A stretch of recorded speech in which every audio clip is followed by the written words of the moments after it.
Men are specialized in going to the sea, bringing the fish, and the women do the rest of the things. That is, they smoke it, they sell it on the market, and so the income comes to the women. So they have more interest in that.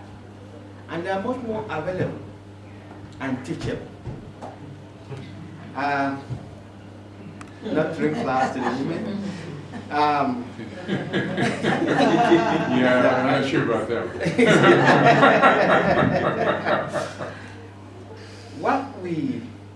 One thing I've always said is that climate change is making us something positive, which means people are now aware of things in this climate change context more than ever before.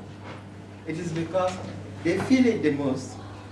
They're the first impacted, and so anything that comes into the community, they're much more aware of doing that.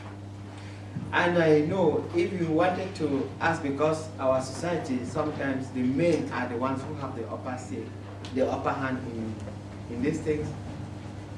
When it comes to real business, that is affecting women, they are unstoppable.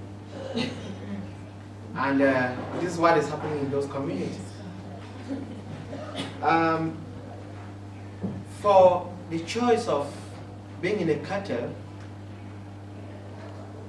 or doing what is legal, I just want to give you an example. My organization does what is called biodiversity monitoring. We go to the forest, we measure the dynamics of the forest, the death rate of trees, the growth, the diversity, and then we compare the data after several years, just to infer the results, inform the government for effective decision making about the forest, that they take decisions to give us forest concessions. With such data, we can, they can know what they are losing by just giving 100,000 hectares to some logging company. We say, this is what we actually have in that forest. So we do that by going to the forest, tagging the trees, measuring them, and doing all those things. You know what? The oil company, the logging company comes, and then they bribe the local village chiefs and the dogs, the young boys. They say, these people are actually blocking you from having your jobs in the logging company. So what they do is that they come in the night and remove all the tags and disturb the data collection. They still do that. On the other hand, because I can speak for what is happening in the area where we come from, because we share the boundary with Nigeria, we have some issues on boundary with Nigeria. I was invited by the governor of River State, which is in the Port Harcourt area, one of the middle of the oil wells. And he's initiating what is called the open government system. So I was speaking there. And from interviews, from talking with people, it is clear that what they call the rebels are actually villagers. Those who are attacking the ships, the vessels, the oil companies that are there, actually villagers. They say, you are polluting. I'm not by any way insinuating that what they are doing is good. But this is their reason for doing it.